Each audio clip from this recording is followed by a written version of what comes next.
Welcome, everyone, to the third annual Stern Innovation Conference. This conference is hosted by NYU Stern's Fubon Center, which was made possible through an endowed gift from one of our alumni, Richard Ming-Ting Tsai, who's the chairman and CEO of Fubon Financial Holding Company.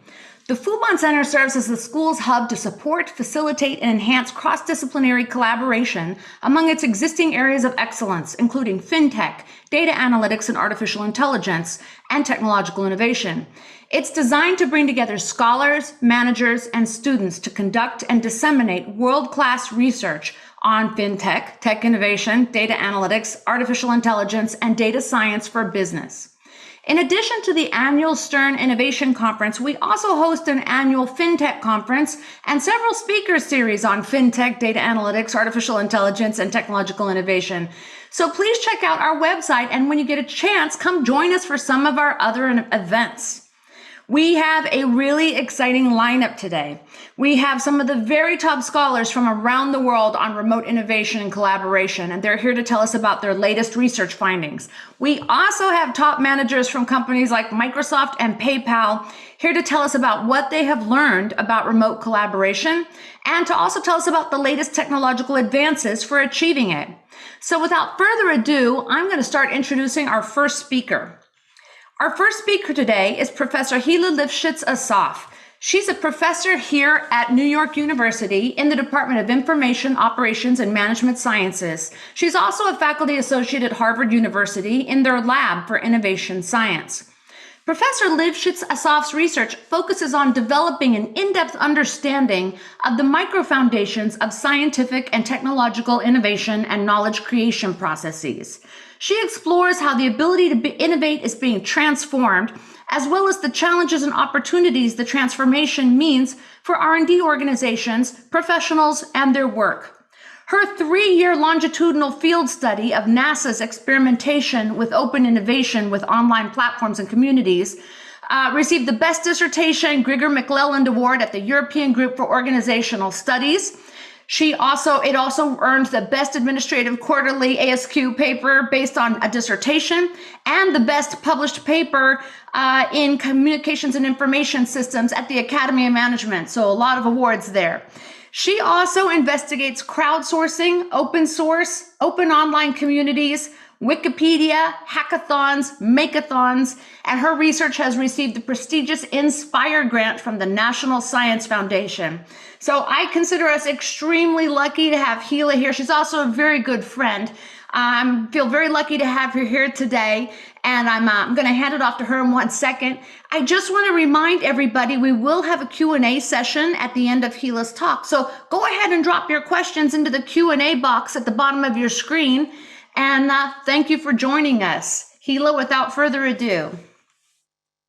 Thank you so much for the wonderful introduction. It is an honor to be introduced by Professor Melissa Schilling. Everything is heard well and seen well? Looks good. Great, so we'll start. So I will kick us off with a big question for this beautiful conference today about the future of innovation processes. So that's the question I want us to think about together.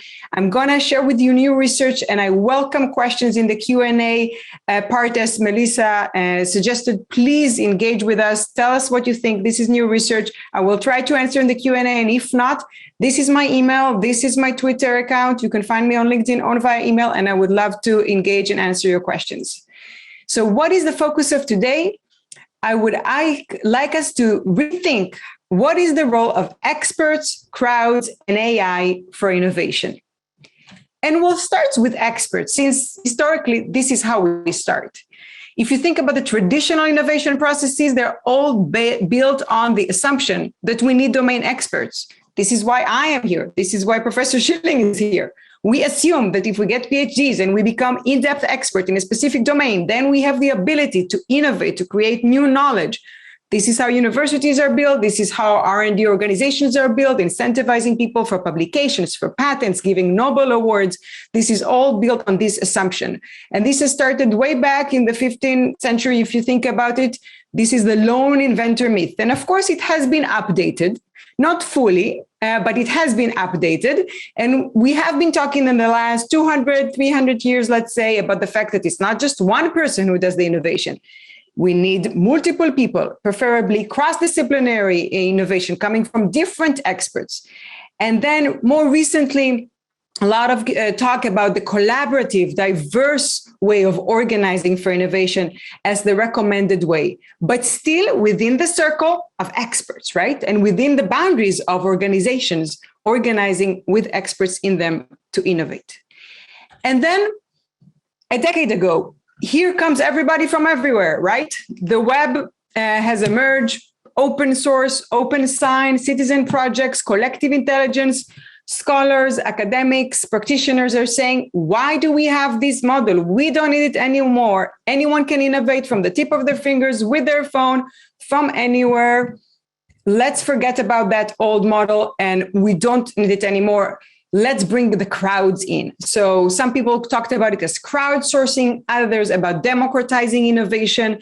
It could be experts, but not necessarily domain experts. It can be anyone from anywhere. Superminds, the collective intelligence power. The main point here was both about everybody instead of experts. And the second thing is everywhere, which is the topic of today's conference, virtually. We don't need to be co-located. This beautiful image of sitting around the table, getting the brainstorming, archaic. That's what most of these people said. Let's just be connected on an online platform, an online community, and that can work. What I want to suggest and to remind us that many times when we have these new ways of organizing, we kind of say that the last way is actually not that good, right? And in that study that Melissa described that I was conducting for almost 3 years at NASA, this was one of the underlying assumptions that I realized that actually took place. So this was a longitudinal study of 3 years before, throughout, and after their experimentation with this virtual distributed online innovation. This is published, of course. And what I want us to take from that study briefly is that it did produce a scientific breakthrough and a lot of innovation in speedneck, amazing speed, 3 months for, an R&D project that usually takes 5 to 15 years, a couple of $3,000 instead of $800,000. So really big difference cost and time-wise. But it also created a lot of resistance. And those that wanted to adopt this new way of working, the experts that wanted to transition, had no clear path. They had to struggle and to go through a deep transformation that I discuss in the paper. But what I want us to discuss for today is why did they had to go through this deep transformation? It was because there was this underlying assumption that they could be substituted by the crowds. They are no longer needed because voila, this person solved a NASA challenge that the NASA experts could not solve in 3 months in $30,000. So why do we need you? So no one said that explicitly, but the open innovation online platforms, that was the message. And the expert, because no one said it explicitly, were on their own to interpret. And I'm saying today, let's bring those assumptions explicitly and start talking about them and try to think in a way that will augment, will enhance the overall process of innovation instead of having all these, hints of threats every time we move to a new type of way of innovating. And what is, of course, the new type now? Why do we need humans? Here comes AI, right? So 10 years later, 2021, who needs humans to innovate? Let's delete us all. And the machine can innovate instead of us. And it may sound a bit humorous, but this is serious. So, of course, we can think about it and talk about it and debate as academics, but this is already happening. Companies are already investing. So the image I brought from you with this kind of, you can see the robot looking at mathematics. This is from an AI mathematics project that there is now a paper in mathematics claiming a discovery to AI in pharma, in drugs. New drugs will be going through FDA in the next couple of years that were invented by AI. We have art exhibitions and sales around creativity. On the left-hand side, the Artificial Inventor Project, I warmly recommend to check. Last week in Virginia, a court ruled that we cannot have an inventor, a patent inventor, listed as AI, there has to be a human. But in Australia, it's different. So there's a global debate even if AI can be listed on a patent as an inventor. And then we have AlphaFold that we cannot ignore, the largest, biggest, most significant scientific innovation that took place in the area, I would say, of science in the last few years, made by AI. And now that their way of organizing it is not to have a patent for it or not to have it for themselves, but to open it through EMBL and other organizations to have the largest data repository open for anyone. So different ways to organize it, but still, I want us to ask the question on the underlying assumption. So are we again bringing the same story of automation, substitution, or can we think about it differently and maybe think about how to augment and not to threaten the existent? So this is what I suggest for today.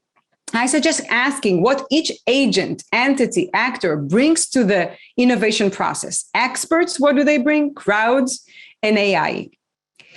We have a paper on the topic that I've authored with Nikki Couture, Daphna Shahaf, Bob Kraut, and many other great scholars from HCI, human-computer interaction discipline, and computer science discipline, a cross-disciplinary project yourself, with many PhD students discussing how can we scale up innovation based on the analogical perspective of innovation with crowds and AI. What we suggest there is to look at the main attributes each of those actors bring. Humans, R&D experts such as me, can bring complexity, the in-depth knowledge they've acquired, but they are fixated sometimes on how they think, right? We know that from research. So we can get that open, different way, open that fixation from the crowds, from different individuals, experts or professionals or not professionals even, that are from different domains and look at the problem in a fresh, new way, such as we saw at the NASA breakthrough.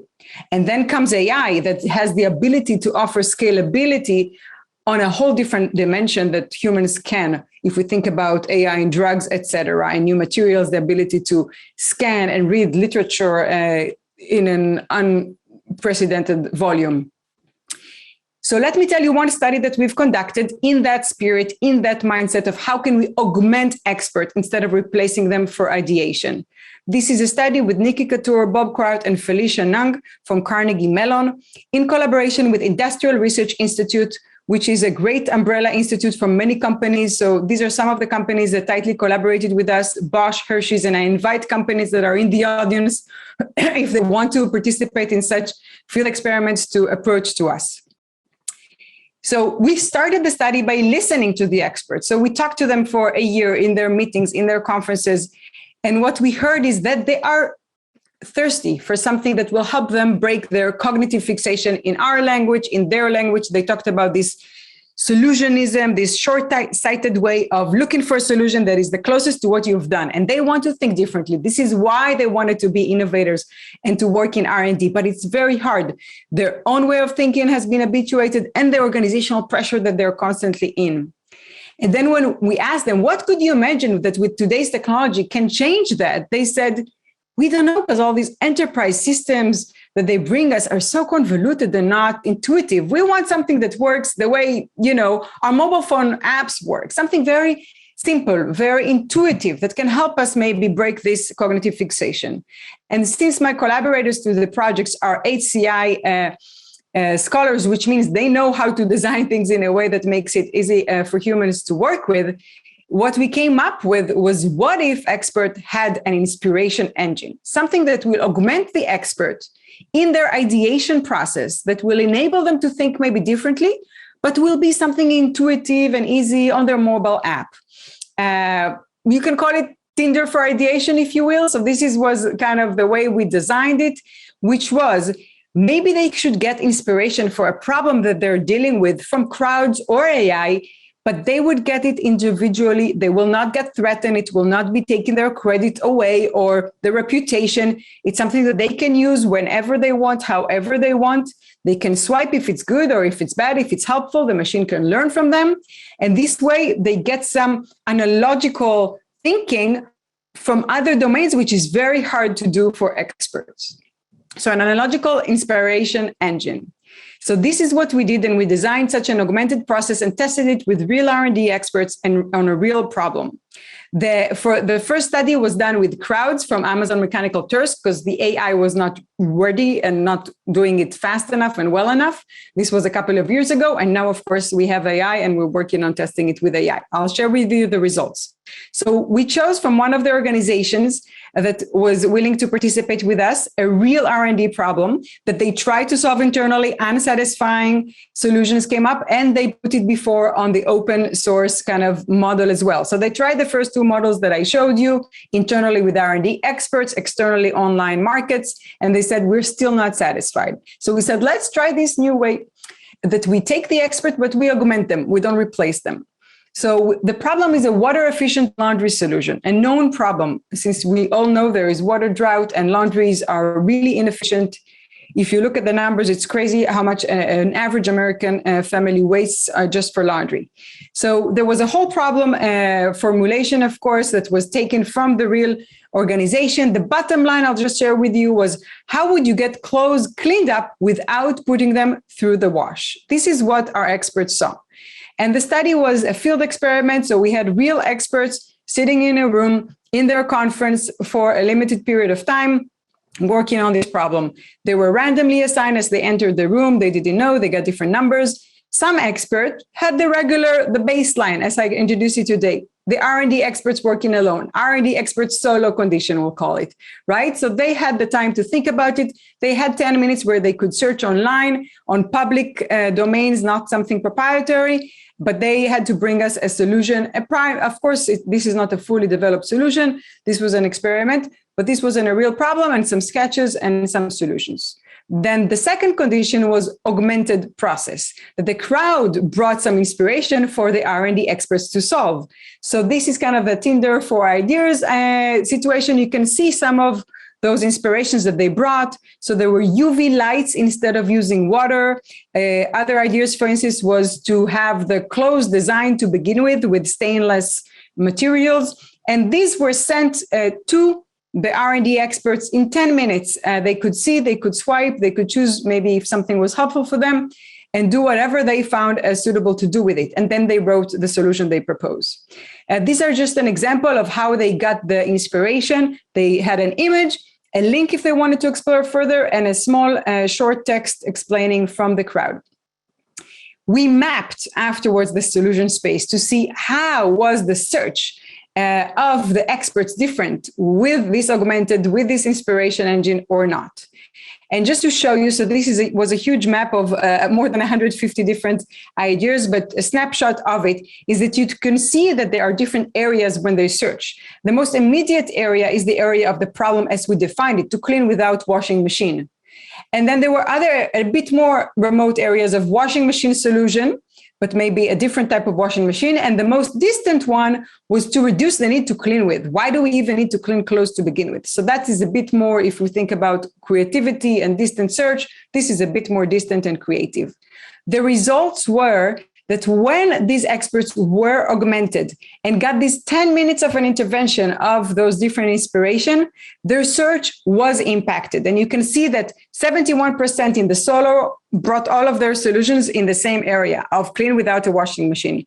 But once we gave them this augmented intervention, if you will, or this inspiration engine, less than a half, the other half brought different ideas. So it does do something to the cognitive fixation and to the solution exploration.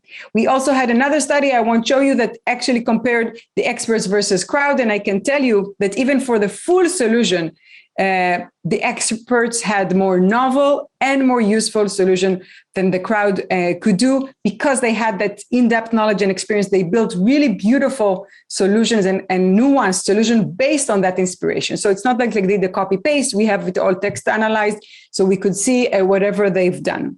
So this is just a taste, just one study, one step to show that this can be done if we design the process differently, very differently from how it's designed today, not instead of the expert, but augmenting the expert and trying to think of what is hurting, what is problematic for the expert. How can we help? And then the next stage, of course, is what if any way could be the role of AI? So some people say it could augment, it could scale. Some people say, don't even try because it will replace us in the only thing we're good at, being creative. But as I said, this is already taking place. So I prefer to try to think what it could do instead of waiting and hoping that maybe, nothing will change. I enjoy looking at the change in the society and in technology. So what we think that it could do is around scalability. And the question is what exactly it could do. So this is exactly the study that we are now developing.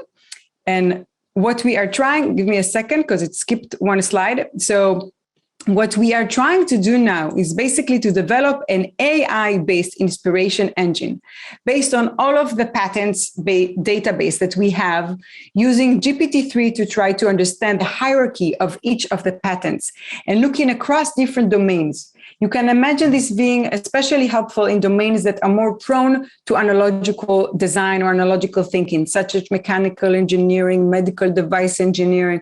So it works less actually for the pharma and moleculars that work on just chemicals and numbers. This is especially good for patents, publication, for text. So this is an NLP approach, a text-based approach.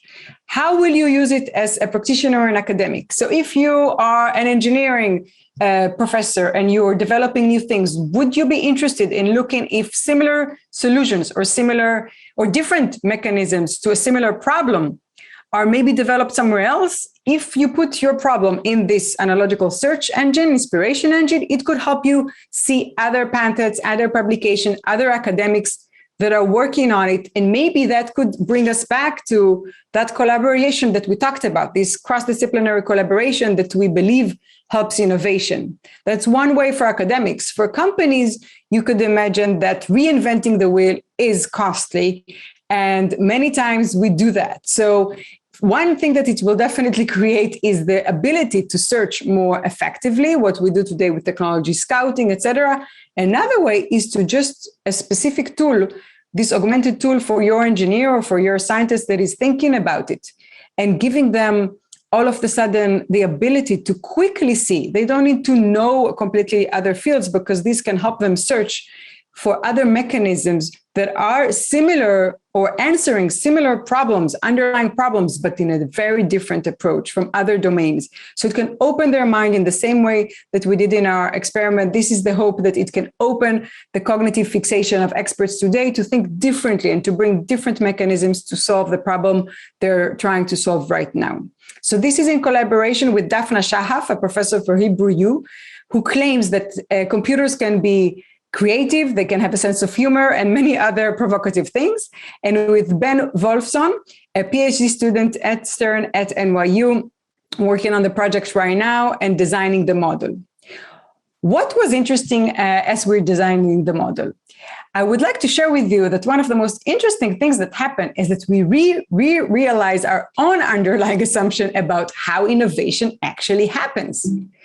And that's what I would like us to kind of think about together as well. So one thing from today's talk is experts, crowds, and AI. What is the role of each of those actors, agents, entities? The second thing I want us to think about together is, what do we, each of us, have as an underlying assumption of what really makes innovation happen? And I can show you how each of them will lead to a different model. So if we take the original assumption of the thinker, the lone inventor, the experts, the R&D experts, right? So all we will be doing as we're designing the AI model would be to enhance the cognitive abilities of that expert. That's it. And if we are able to do that, that's success. If we think about the more collaborative, diverse group way of thinking, social innovation, or even network perspective of innovation, which is a very popular and strong one, then we will be thinking of who should we have in the table?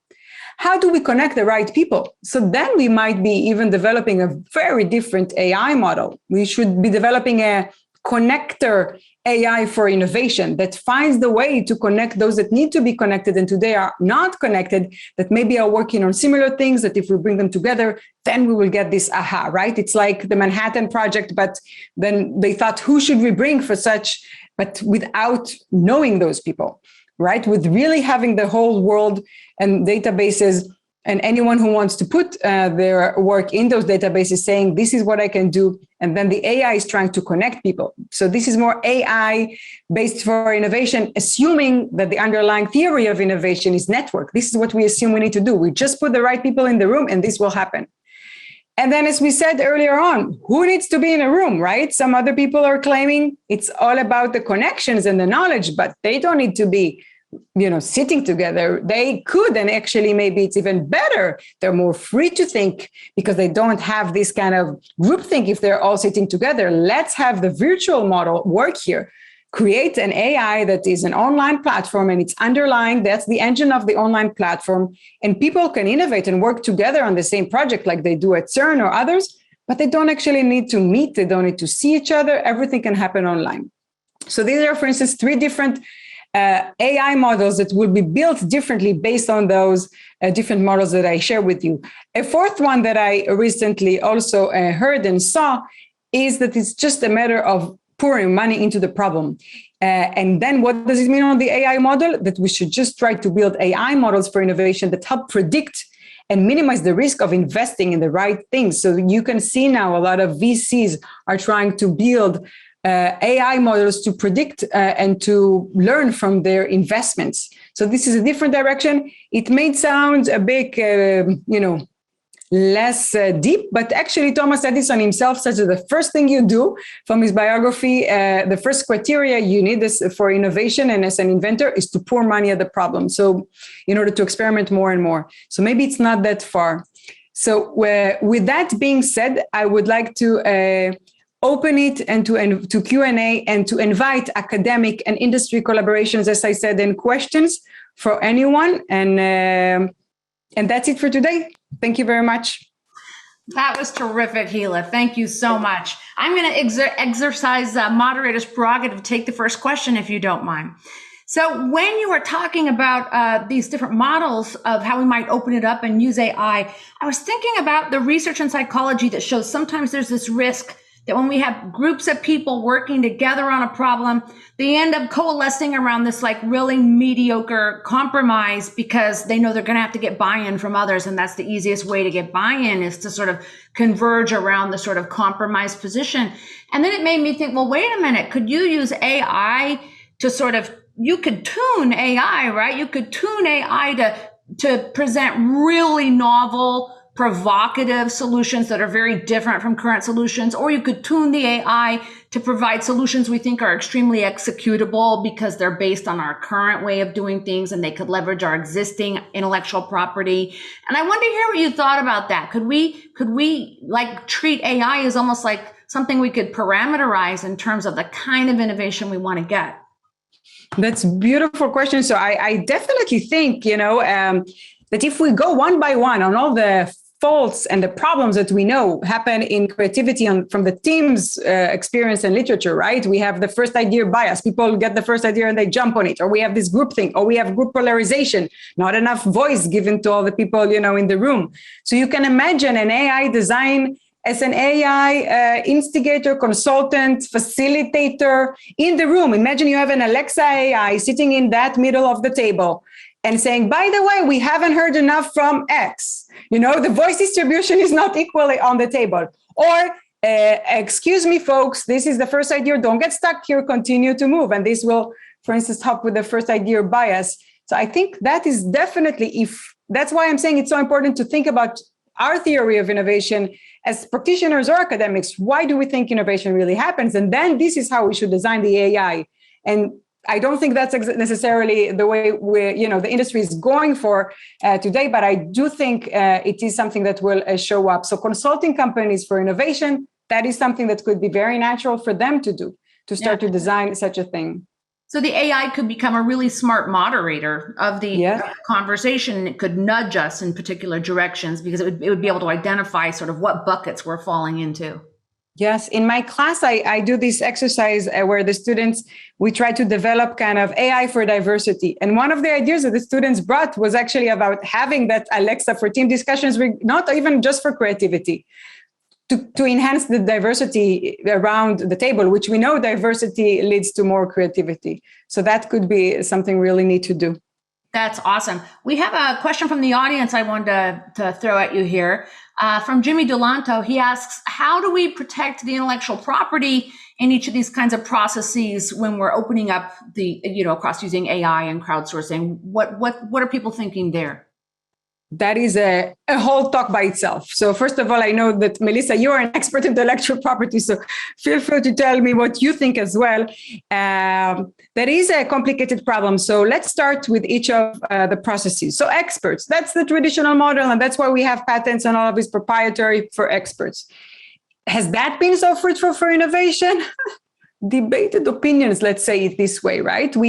Patents have become more or less a mechanism for legal actions, and much less are fruitful for innovation, depending on which researcher and what do you read and what do you think. So it's definitely not the best and not the only way to get to innovation, intellectual property. When you look at the second model that I introduced, the virtual distributed, many cases there, sometimes you have, very clear intellectual property, but sometimes you have very clear, but very open, right? So Creative Commons license, open science, look at the open source.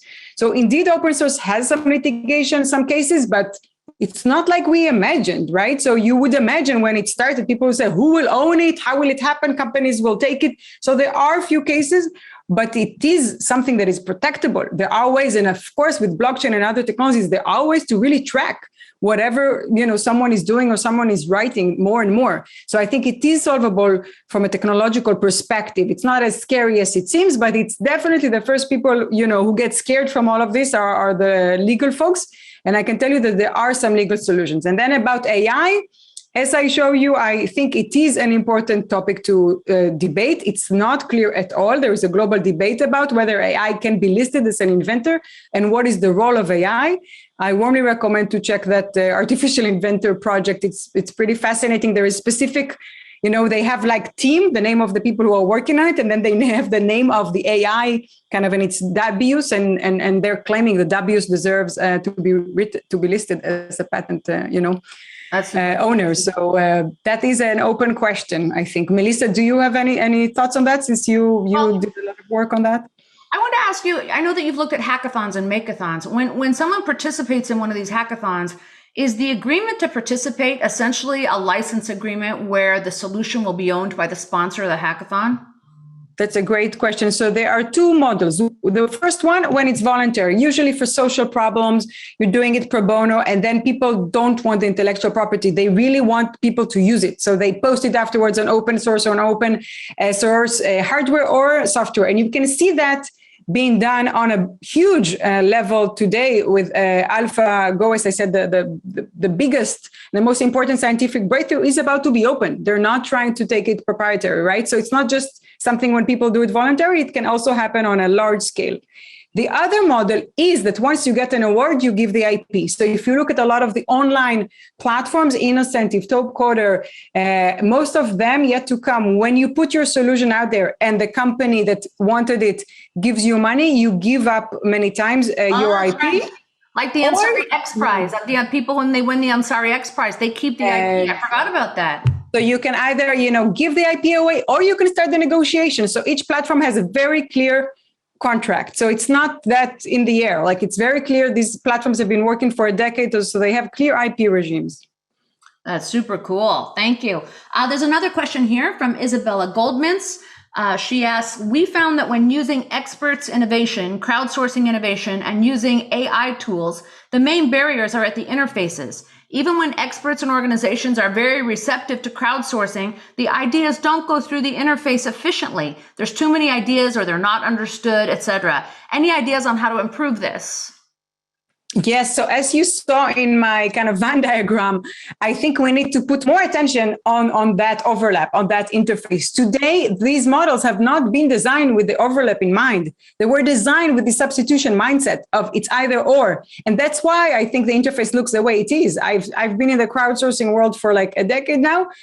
And I can tell you, it's not been designed for this. It's been designed to replace the experts. But if it were to be designed in a way, how do we integrate it? How do we work back and forth? There's not even a back and forth. It's a one-sided thing. You put the problem, like you get the solution, goodbye. Like that should not be the case if you design for an interaction, right? You should have a dialogue, you should have a way to continue, because innovation doesn't stop at the solution. We all know it, it's a journey, but it's not designed as a journey today. So I think it's a matter of starting to discuss more the underlying assumptions explicitly and designing the process. So for instance, with hackathons, every company, every organization that I talk to about it, I always say we cannot finish there. Like the timeline cannot be the day of the hackathon, the solution is award, hooray. It has to be a year later. Like what happens? Let's talk about the whole process. So it's even the timeline of the process makes a difference. So I think it's all about the process design.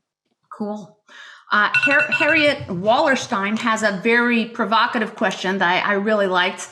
She asks, I appreciate the discussion. I wonder about the following. Human error can be useful. What about AI error being useful? The attitudes about these processes can be very optimistic, even idealized, and there's no process that is like that. What about the foresight with human efforts or crowd efforts or AI efforts? I love this idea about error being and it's really important. We see that a lot when we study inventors as case studies. We see how important error actually is. So what is your thinking about that in AI? That's beautiful. I haven't thought about it, so I'll think on the go, but I will think more about it. So I definitely think it's like the penicillin, those many stories, right? That human error. How would we translate it to AI? Would it be the noise? Would we be trying to look for something in the noise? Will we train AI to look for the outliers? So I can tell you research that I've seen recently from James Evans from Michigan that I highly appreciate, doing science of science. And that's what he's trying to do to some degree, but it's still AI. So it's not full error, right? He's not looking for the error, but he's saying there is something about looking for the outliers, not looking for the pattern. So he's designing the AI to try to predict new materials that will be found by looking for the outliers in the publication. So he's doing a network mapping and looking at those that are least connected, not the ones that are the most cited. And from there, he's thinking about it. So this is the closest to what I know, but I haven't seen anyone working, or I haven't thought yet about this error concept. I think it's beautiful and worth investigating. As I said, this is preliminary, starting, it's like we've been in this only a couple of years. I think there's room for so many different approaches to work on. It's really like a new path for research. And we'll have an NSF kind of workshop this year if anyone is interested, and more. Like there are many people, I think, that, could work with their different theories of innovation about it. Yeah, it's a super cool idea, especially when we think about, like, there's a lot of evolutionary models of innovation and creativity. And in evolution, as you know, mutation is often the element that's going to lead to progress. And that mutation is kind of like error, right? If we think about cognition, mutation is a little bit like error. I mean, you can also have directed change, I suppose, but it's a nice sort of random element to put in the mix. And I reckon we could program AI to make errors, right? If we wanted error, we could actually program AI to give certain kinds of error even. Maybe it could be an oxymoron, and it could be like, what is an error, right? Is an error like that's, some people say we are also like, an error could be predictable. Like, what do we mean by an error in humans' mind? Some people think it's something really unpredictable. So it's a question. That's a good point. We should get a doctoral student to start working on this. Excellent. I noticed one thing about your talk that I found interesting, and that is that a lot of times when I see these crowdsourcing models, a lot of them are based on software, but you gave us specifically a hardware example. Well, what I thought of as a hardware example, how do I clean my clothes without a washing machine? Do you think this crowdsourcing model or incorporating AI is particularly more useful for hardware or software innovations? Because it seems to me like some hardware innovations are very hard to crowdsource because of the sort of equipment or scale or investment that would be needed. What are your thoughts on that? That's a great question. So indeed, and especially because the topic of today is innovating virtually, I do think that empirically we've seen the success of virtual distributed innovation much higher in software than in hardware. And there are, materialistic reasons why. I was hoping, and I still am hoping, that the 3D printing kind of revolution and the advancing technologies there, and GrabCAD. So if people check GrabCAD as a platform, this is where those platforms have open hardware to I would say, the strongest degree. They are now open hardware medical devices. So I would say it's in a lag of at least 8 years after software. And because it is indeed harder, but if we imagine that 3D printing will become much more common and much more distributed globally, then I do think we can overcome some of it, but it's not the same, right? Building a Boeing, building an aircraft, some things will not be the same. But I am working on an open source hardware ventilator project right now for COVID, and I'm seeing that it is more possible than I thought it is. So to be tested, to be seen. Wow, that's super cool. I can't wait to see what you come up with. All right. Well, we're actually a tiny bit ahead of schedule, but I think we should thank our speaker. I got us started a little ahead of schedule, so now we'll probably just run ahead of schedule till someone goes a little long. So thank you so much, Hila. That was a fantastic talk. I really loved it. There's some comments for you that we're going to save from the Q&A that were just intended for you alone. And I really appreciate you being here. Thanks for doing such great work. Thank you, everyone. See you soon.